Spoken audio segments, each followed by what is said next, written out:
told her I'm so excited. And I'm also excited because we're all here in person. We can give each other hugs and kisses. I know most of you for a very long time. By the way, I'm Harriet Becker. I'm ROA's fundraiser. So I hope you enjoyed our entertainment by Nina Gordon, our very own Nina Gordon. And if you would like to hang around after the AG speaks, then she will entertain again. I also hope that you enjoyed our brunch, and I want to thank Alan Mindell, who's right over there, the owner of the inn, for his hospitality. He's also a very good friend, thank goodness. And thank you, Executive Board, members of ROA, and our wonderful elected officials who always support us. So now I'd like to introduce you to our wonderful president, Patty Katz, who will tell you about all the achievements that we have had this past year. And believe me, they are many.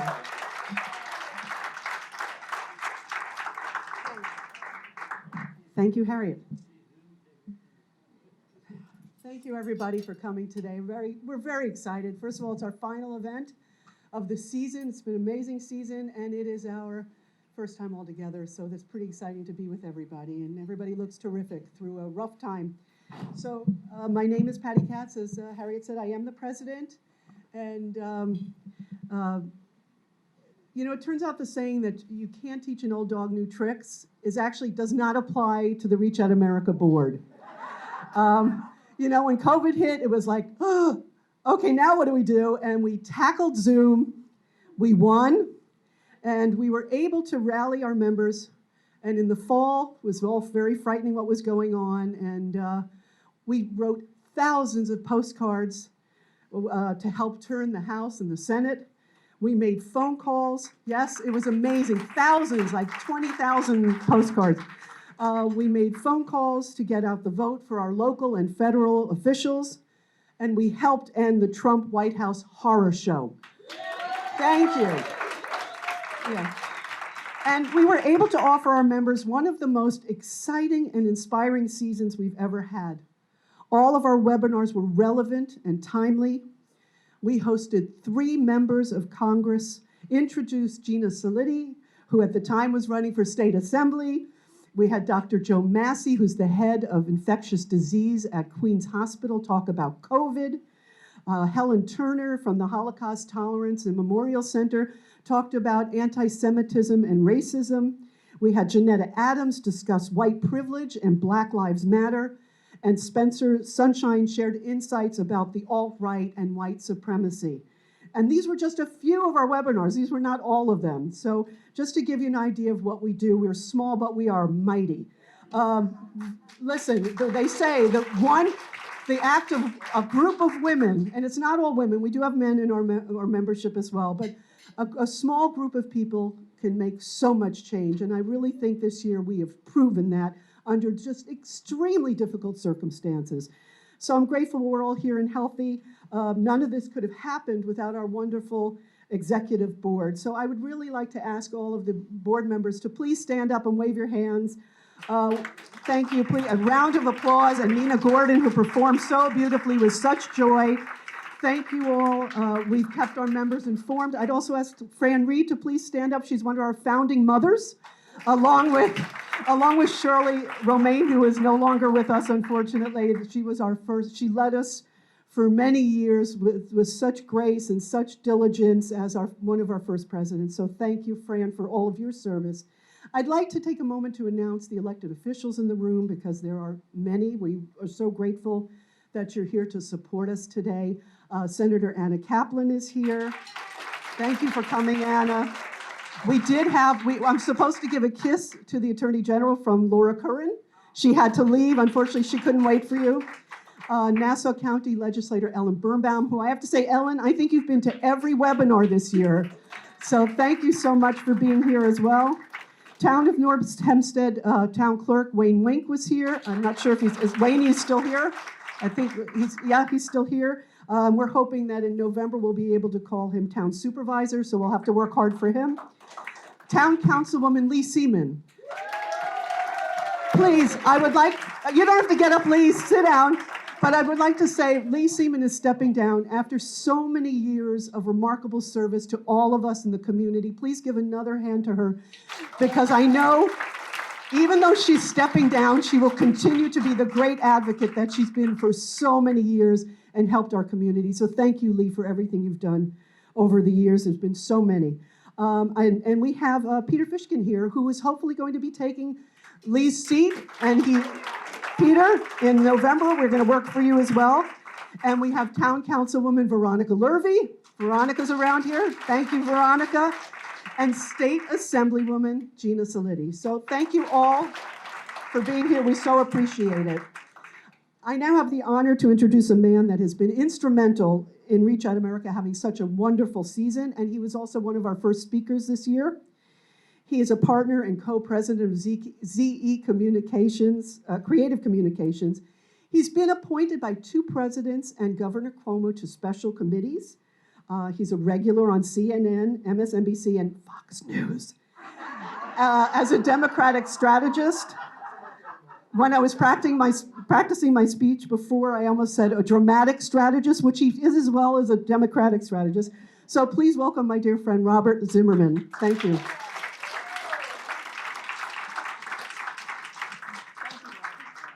Thank you, Patty. First of all, thank you, Patty Katz and Reach Out America, for bringing us together. It's so great to see each other. It's so great to wear pants. I mean, and everyone, happy Pride, okay? Big applause for that. But I am so excited and honored to be able to introduce one of our national heroes, one of my personal national heroes, to the national heroes of my community. And while we all know Tish James is our Attorney General, the first woman, the first person of color to hold this statewide position. Think about how remarkable and unique that is. And we know her, what has become national leadership against gun violence, standing up for to those who are trying to exploit the opioid epidemic and taking advantage of people, the most vulnerable. She's been there going after them. Standing up for women and the efforts to restrict their health rights and their reproductive rights. And the leadership Tish James has shown as our Attorney General, standing up for our democracy at a time when it's under attack. So General, while we know your record, here are your frontline warriors. These are the folks who have been on the front lines, starting with my high school hero, Patty Katz, by Vitalizing High School, to so many of you who have inspired me and motivated me and given me a voice in the political process. And I'm grateful to all of you for that. And because when it comes to when a lot of people were discouraging and despairing during the Trump era, Reach Out America was there, writing letters around the country, doing phone banks, holding programs, mobilizing support. So you should know, while you're standing up, protecting our democracy and protecting our state, and frankly, setting a standard for what leadership and law enforcement and justice should be, Reach Out America is there with you. I am so honored and so proud to introduce a woman who has given not just all of us a voice, but more importantly, has given us hope, and given our democracy, and given the voice for those who are so in need a future. Ladies and gentlemen, Tish James, our Attorney General.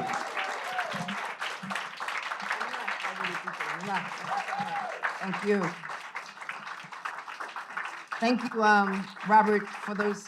Oh, sit down. Thank you for those kind words and that kind introduction. But I'm still stuck on, this is the first time he had to put on pants. I can't get over that one. That one just, anyway, there are so many elected officials, so protocol has already been established. I just want to thank each and every one of you for your service. It is an honor and a privilege to be here. And I apologize for being late. I was at the Pride Parade in Manhattan with my good friend, one of my neighbors, I'm sure you know him, our Senate Majority Leader, Chuck Schumer, who was with me, yeah.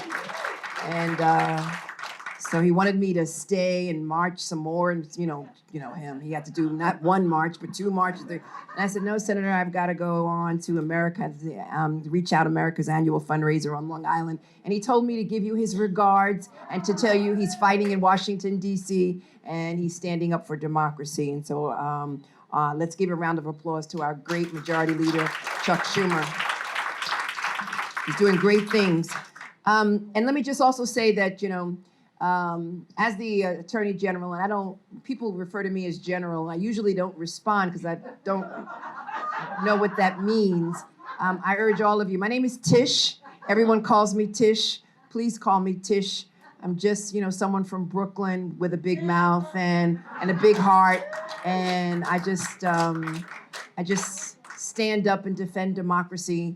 And I stand up and defend those who have been locked out of the sunshine of opportunity, those who are vulnerable, those who are marginalized. More importantly, I stand up for New Yorkers and let everyone know that the Office of Attorney General stands up for all individuals who believe in equality and who believe in love and who believe in decency and who believe that obviously we should have the gold star and that America is already great and fabulous and wonderful, and we need to ensure that it lives up to its ideals and its values. And that's what I fight for each and every day. So it's an honor and a privilege to be with all of you. And I know that you've worked really hard to elect a number of progressive lawmakers, and you've pushed those in office to improve our environment and to expand the social safety net and to protect our civil rights. I also want you to know that I also have a group that I've formed. It's an alliance of Black clergy and Jewish clergy. And we meet regularly. And the reason why that is because most recently I spoke to a few Holocaust survivors, and I spoke to them during the Juneteenth celebration. And I spoke about the similarity. I talked about the history of pain and discrimination and hate, and how we have more in common than not, and that how we've got to work together as one, to speak out as one community, both Blacks and Jews, and talk about the pain of our similarities. At a time when we're seeing an increase in anti-Semitism, it is so important that I, as a woman of color, speak out about those issues. As someone who has experienced pain and hurt, it's important that individuals understand that we are part of one human family and our commonality. And we've got to talk about peace and love and tolerance and respect, and talk about our history, the history of African Americans, the history of Jews in this country as well, and all of that pain. And then we've got to talk to young people and children, and that is so critically important. And as someone who was a former city council member who represented Crown Heights, I want you to know that I am an honorary Lubavitch. Yeah. I represented the Lubavitch community for 12 years, and they have accepted me as a member of the Lubavitch community, yes. They want to know why I'm not married, but anyway. They try to set me up with their plumbers and their whatever, but I'm not going for it. But I love the Lubavitch community. I love Crown Heights. I love all communities. And so I just wanted to bring you greetings from my former council district of Fort Greene, Clinton Hill, Prospect Heights, and Crown Heights. So listen, there's a light at the end of the tunnel. We have passed that long, dark tunnel called COVID-19. It's great, obviously, to hug each other, to be in person once again, and to see all of you as opposed to that little Zoom box. And so it's great to be here. The pandemic first struck in March of 2020. My office has worked around the clock. In fact, we have not been in the office, but we have been working remotely. And we have been more productive than ever before at the Office of Attorney General. And if anyone in the office will tell you, I tend to micromanage a little bit, but I tend to focus on the office because I care about my office, and I care more importantly about the people who work in my office. We've had some losses, unfortunately. A number of staff members have lost their loved ones to COVID-19, and so I keep them in my prayers and in my thoughts. And with that, let us also keep in our prayers and our thoughts all of those who have lost their lives in Florida, in Miami. That's terrible. Let us pray that they can recover some individuals, and let us pray that that never happens again. That truly was a major tragedy. We've taken legal action against hundreds of companies, companies who, in the beginning of the pandemic, were engaging in price gouging. We sanitizers and toilet paper and masks were increasingly, the prices were increasing. Individuals were taking advantage of the pandemic. And so we brought lawsuits against a number of these companies. And then we saw the price gouging transition. We saw it transition from essential goods to food. And we received a number of complaints, particularly from individuals who were seeking to purchase meat and eggs. We brought a lawsuit against one of the largest egg manufacturers in this country, Hillendale, and we were successful in a settlement. And we recovered not just thousands of dollars. I wanted to be a little bit more creative. And what Hillendale was willing to do to resolve that matter was to provide us thousands of eggs during the holiday season. And what we did with those eggs is we took those eggs and we donated them to shelters, homeless shelters, and food pantries, and to families who needed it during the holiday. The Office of Attorney General and my settlements, we're trying to be more creative. We've taken settlement funds from bad landlords, and we've used that to address the conditions in buildings all across the state of New York, to remediate lead, to address a number of other conditions in buildings, to keep children and families safe. We have filed lawsuits to consumers here on Long Island. A number of businesses, catering halls, refused to give individuals their money back when they were scheduling weddings and bar mitzvahs and whatever. We sued them. We were able to, again, get their money back to thousands of consumers, and to shut down also illegal operations. We shut down on social media. On social media, they were advertising lotions and potions and even toothpaste as cures to COVID.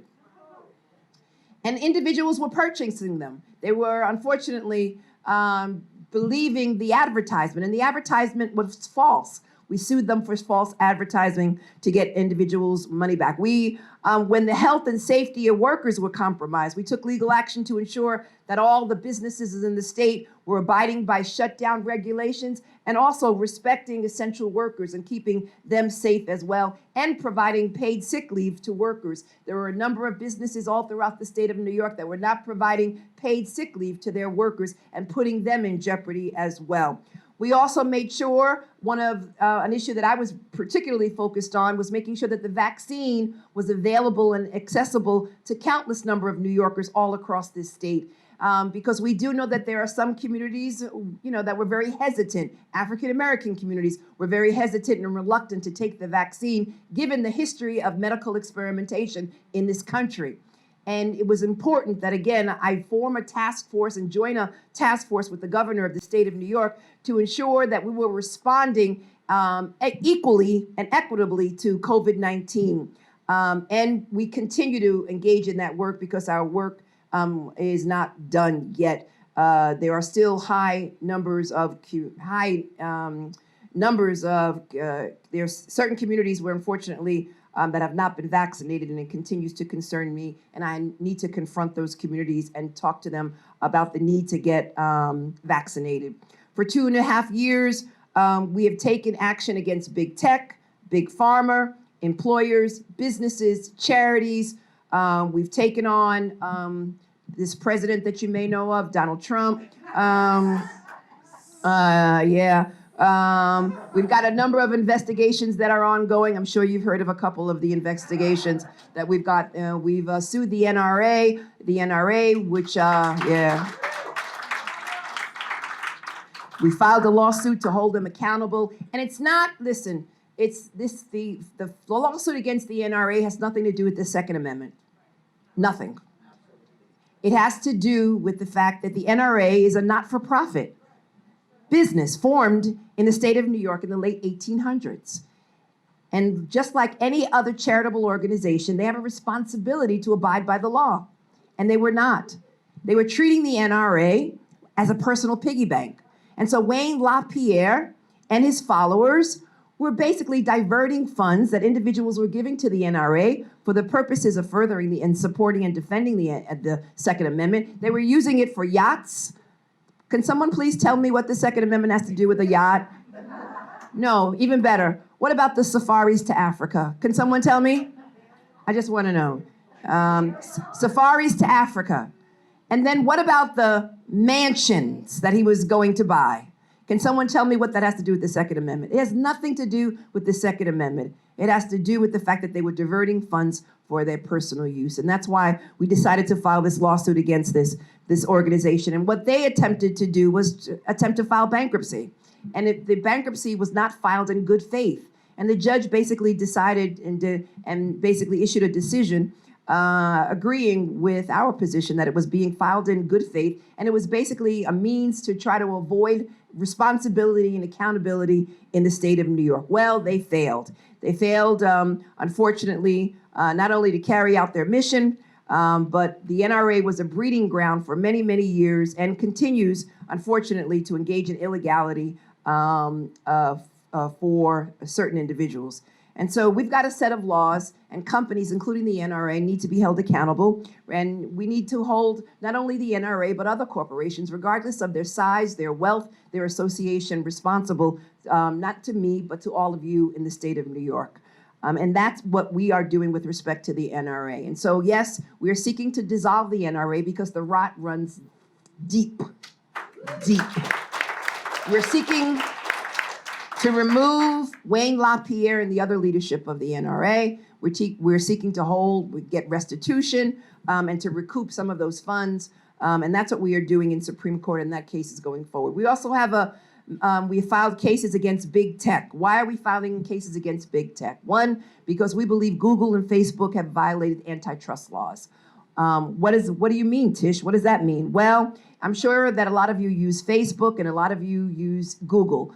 The reality is what they do is that they engage in these acquisitions, these predatory acquisitions, as I call them. They purchase these companies basically because they don't want these small companies to compete with them. And so they have dominance over the marketplace. And as a result of that, your privacy rights, your data obviously is in jeopardy. In addition to that, they're limiting choice for all of you in terms of the types of businesses that you could utilize.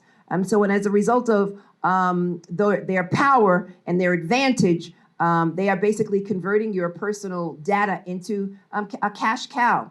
And so we intend to end this anti-consumer business model that has become, unfortunately, the accepted status quo. And we are doing it to protect consumers and to provide you more choice and to spur competition in the marketplace. And our laws in the state of New York and even our federal laws, unfortunately, have not kept pace with the marketplace.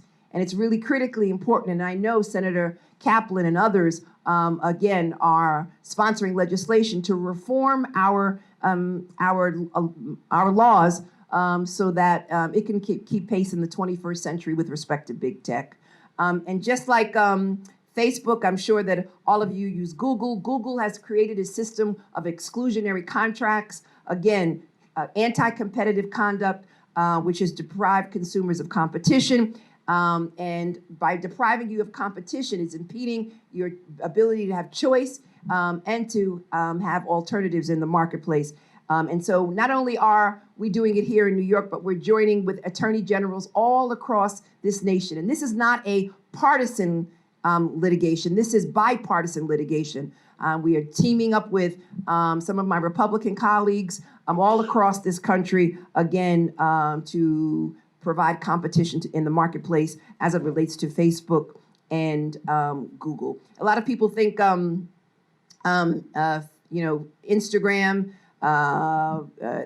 individuals are avid users of Facebook and Instagram. It's unfortunate that Facebook engages in this. They purchase all of these different types of other apps and these other types of technological companies, again, to prevent competition and prevent different choices in the marketplace. We also, as all of you know, I have gone around the state and I've held too many parents of loved ones who have lost their children as a result of the opioid epidemic. And I made a promise to them that I would go after the manufacturers and the distributors and even the family that reap benefits from the opioid epidemic, the Sackler family. And as you know, I'm sure you just read, we just reached a settlement with J&J, where we were covered over $200 million, $200+ million for the state of New York. Now, these drugs have ravaged our communities, and they've touched nearly everyone. And to appear and to hold a mother or a father before an open casket of a child who went to a doctor simply because of a toothache and was prescribed an opioid. And then unfortunately that developed into other drugs. They have to be held accountable. They have to be held responsible. And then when they went off and they basically gave remuneration to doctors to sell the poison to unsuspecting consumers, individuals who had back pain, individuals who had toothache pain, individuals who had all types of pain. It was unconscionable. And it kept going, even though there were reports that it was highly addictive. And so we settled with J&J. Purdue, as you know, has filed bankruptcy along with the Sackler family. We are also in court. We are about to begin an opening statement on Monday against other manufacturers and distributors. We're going to be in court to hold these companies accountable because they peddled these drugs and they devastated lives and they devastated families. And there's no amount of money, I know, that will ever, bring these individuals back or compensate families for their loss. But it sends a message that you cannot benefit, right, from illegal drugs. You cannot benefit from the death and destruction of countless number of New Yorkers, not only in this state, but all across this country. And so I made a commitment to these family, and I'm going to honor that commitment. But most importantly, it's important, and again, I want to thank Senator Kaplan, that the funds that we recover, that they not go to the general fund for various reasons, that they go to a lockbox, a specific fund dedicated to remediation, to prevention, to education, to beds, specifically to address the epidemic. And that is what is so critically important, particularly now.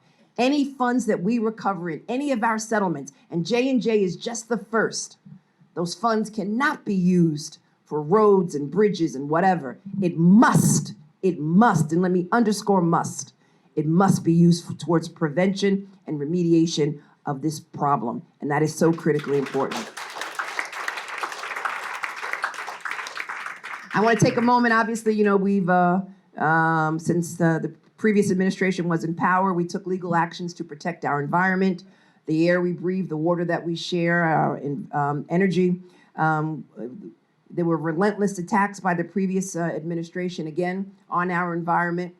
Some of the regulations we fought back. During the last 2.5 years since I've been an attorney general, we have filed over 100 some odd cases against the previous administration. We won over 80% of our cases.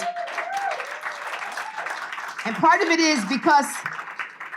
is one, the law was on our side, but also the facts. They just didn't know how to file good lawsuits. And they weren't, and their law, and the lawsuits that they filed were not substantiated by any facts. They just filed lawsuits and there was nothing there. There was nothing there to substantiate their allegation that, again, protecting our environment and because we believed in clean air, clean water, and clean energy, that there was nothing there. There was no science behind any of their allegations. In fact, they didn't even believe in science. And all of our lawsuits were filled and supported and corroborated by scientists and in the industry with respect to the danger that some of the previous administration's regulations would have had on all of us. Climate change is real, and the previous administration unfortunately refused to accept that.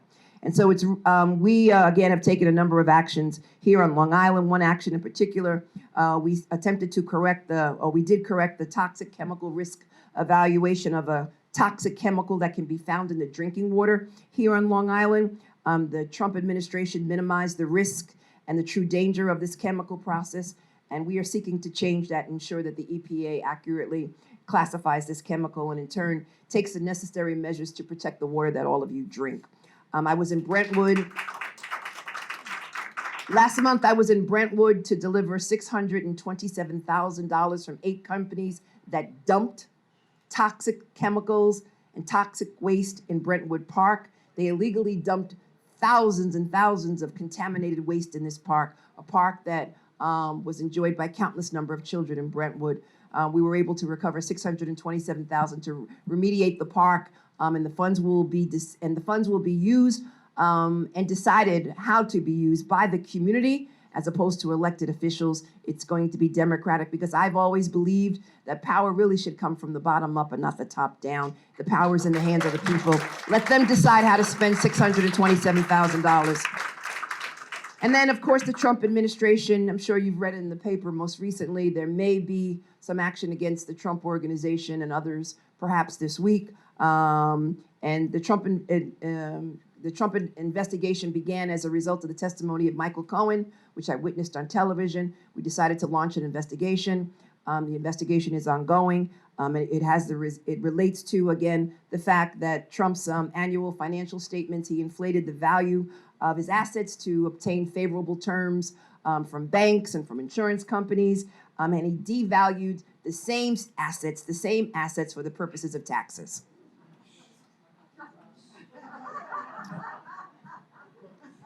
Now, they say that I'm on a political witch hunt, right? But if someone values it to achieve favorable terms for insurance purposes and for mortgages, and then devaluates those same assets for tax purposes, don't you think I have an obligation and duty to look into that? And that's exactly what I do. We are working with Cy Vance, the Manhattan District Attorney's Office, and so stay tuned. We're working collaboratively with his office, and so just stay tuned. And then lastly, there's some other investigations which I can't get into. I just want you to know that each and every day I walk into my office. Well, I haven't been walking in there lately, but the last 2 weeks I've been walking in. But I walk in with this fire for justice, that's all. I put my head down, I do my work. That's all that I do.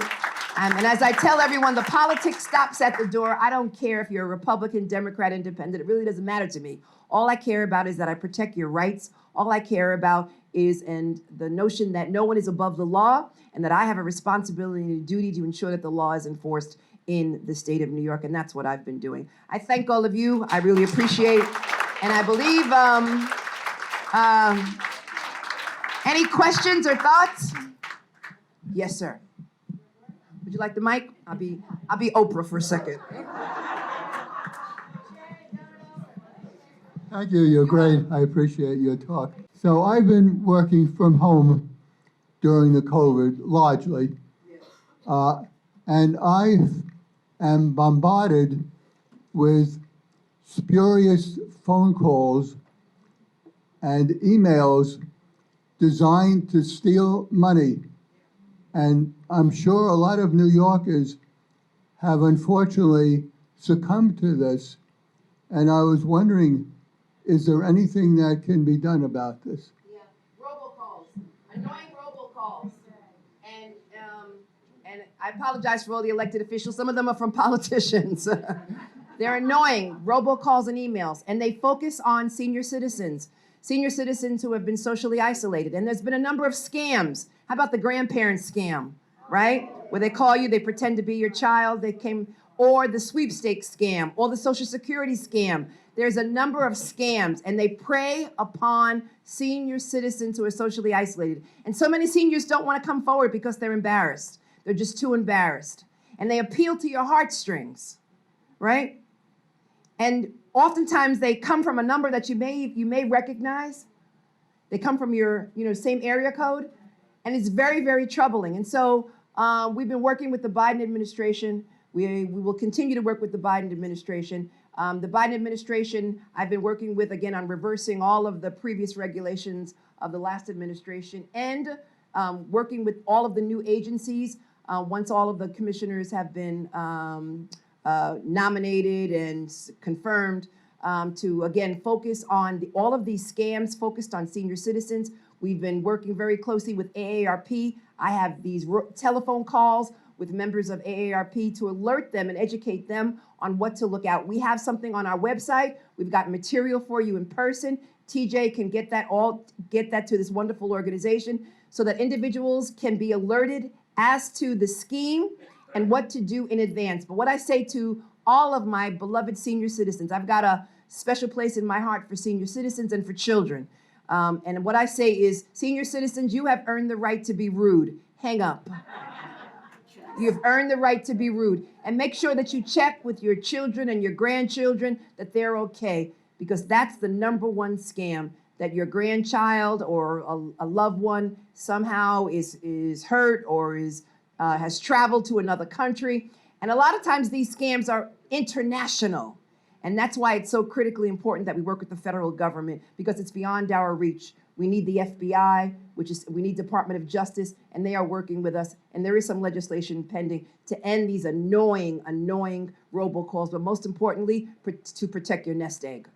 First of all, I want to thank you for everything you've done with the Sackler family and Purdue. And I speak from personal experience. I was an addict with a prescription, essentially. I had back pain and I was on opioids for 5 years.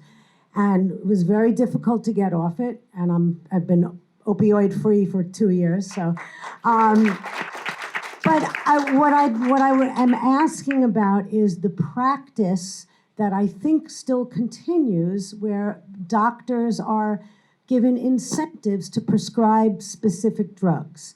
You go on a junket, to learn all about oxycodone.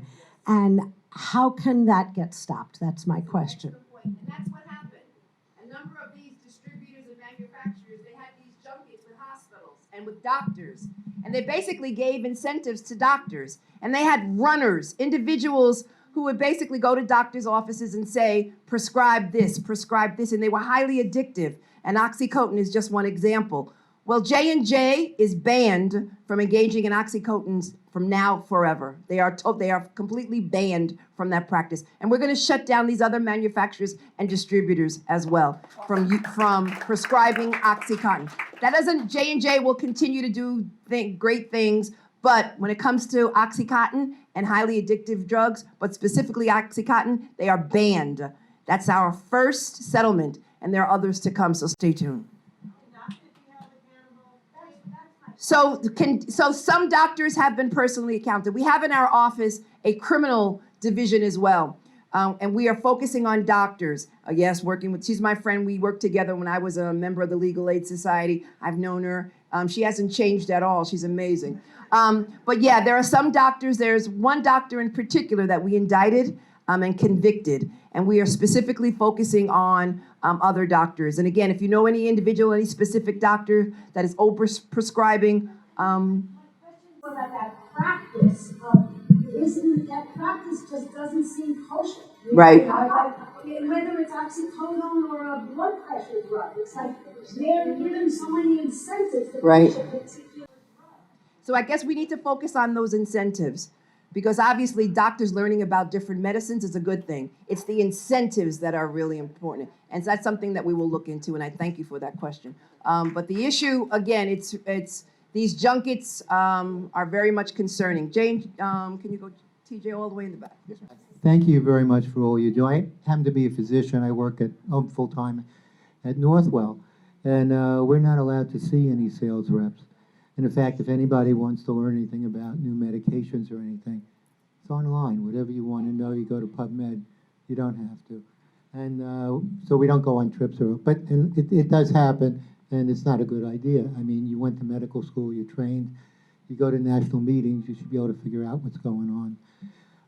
I was just wondering about, we had a financial crisis in 2008, and a lot of Wall Street firms were not convicted really, but paid big fines. However, none of the leadership that actually made those decisions was indicted. I was wondering if there's anything that you're planning now about some of the excesses that happened on Wall Street. So his question was in regards to the excesses of 2007 and 2008, those on Wall Street. As you know, my predecessor had focused on a number of those businesses on Wall Street. We, again, are using the Martin Act to focus on those businesses. We've been primarily looking at cryptocurrency, which is unregulated, and how individuals now are being taken advantage of with respect to cryptocurrency. We're looking at a number of other businesses as well, not related to the 2007 and 2008 crash, but in regards to, again, the marketplace, making sure that the marketplace is free, that individuals, again, have an objective relationship, that they do not sell products where they have a personal interest in, and that they do not take advantage of individuals. So we have a very active Wall Street, a division within our the Office of Attorney General focusing on financial security, but primarily it's not related to 2007 and 2008 crash, but it's related to what is happening now, and primarily it's cryptocurrency, which is a major issue in the marketplace. I just want to know if New York State will protect reproductive rights if Roe is overturned, and then you may not want to cover this, but if you have any comments on Giuliani's revocation of his license. Let me take the first one, the last point. Oh, okay. No, he said there's a reporter here. So in terms of former Mayor Giuliani, listen, he engaged in his actions were false. His statements were false. And unfortunately, because he trafficked in falsehoods, he was held responsible for the insurrection, his comments related to the insurrection, and his comments related to the big lie, and that is that President Biden was not elected, and that there was so much fraud in the election that it needs to be reversed.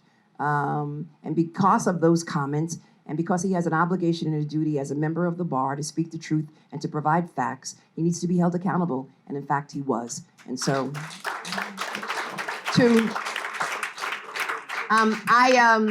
I have consistently stood up on behalf of reproductive rights. I've led the coalition all across this nation, particularly in those southern states where they want to deny a woman's right to choose. In the event that the Supreme Court, and I doubt very seriously that the Supreme Court, I hope, I pray, that they do not reverse Roe versus Wade. What I suspect what they will do is try to limit it. That's what I suspect. I was shocked by the fact that we won in the Affordable Care Act most recently, and I think primarily it's because of the impact that would have had on the millions of individuals who have enrolled in the Affordable Care Act, and how individuals now are getting coverage. And I think the same will be true for Roe versus Wade. But regardless, New York obviously is protected, but we do know that reproductive rights is a major issue for poor women and for women of color. And each and every time there is a law passed in another state which restricts a woman's right to choose, which denies doctors access to privileges in certain hospitals, that bans certain procedures, I will stand up as the Attorney General of the state of New York and represent the rights of women. We will not be treated like second-class citizens. What we do with our body is our decision and our decision alone and no one else. Hi, my name is Isabel. I'm talking about racism and many things are happening in Black Lives Matters and Asian Lives Matters. Many times when some things happen, it's not clear how to define racism or something else. And when the institutions work with the police, even the report to police, nothing goes. And there's many incidents happen. While you are in office, could you able to come up with some detailed examples of what is racism and how police and institutions, education can work together to define that? Because I think that guideline is really important. Because they also have attorneys and they turn things around and then become something else. So I think all our lives. So I think it's important that everyone be educated about systemic and structural racism in our system. But as the Attorney General of the state of New York, I now have the responsibility of investigating police whenever there's a police-involved killing. And let me just tell everyone, the number one problem or issue that I see over and over and over again with law enforcement is their inability to deal with individuals who are in the throes of mental illness. The vast majority of the cases where individuals are shot and killed are people who are struggling with mental illness. They're not trained. And that's why it's so critically important that police, law enforcement officers, that they not be the first responders when it comes to people who are struggling with mental illness. That it be a professional, a mental health professional, a social worker, someone who understands mental illness. And also, when dealing with someone who is struggling with mental illness, time should be on our side and space. And you should contain people. And officers are just not taught that. And so we cannot expect law enforcement officers to do everything. It's not fair to them and it's not fair to us. And so that's why I have put forward recommendations to law enforcement all throughout the state of New York to deal with individuals who are struggling with mental illness. In addition to that, I was the first one in the city of New York to promote body-worn cameras so that we can objectively review and see for ourselves whenever there's a street encounter with a law enforcement officer. That's important. Accountability and transparency is key for law enforcement and to elected officials as well. That's what's really critically important. And in terms of racism and sexism, and you know it when you see it, right? And I don't know if you can necessarily spell it out, but the point is that we all need to respect one another. We need to understand that we are all part of one human family. We need to be treated like how we would like to be treated. And we need, most importantly, to understand the simple concept of love and acceptance and tolerance. And that's it. I thank you all. I appreciate you all. Thank you so much. No, don't stand. No, not again. Sit down. I thank you for everything. I look forward to coming back and seeing you again.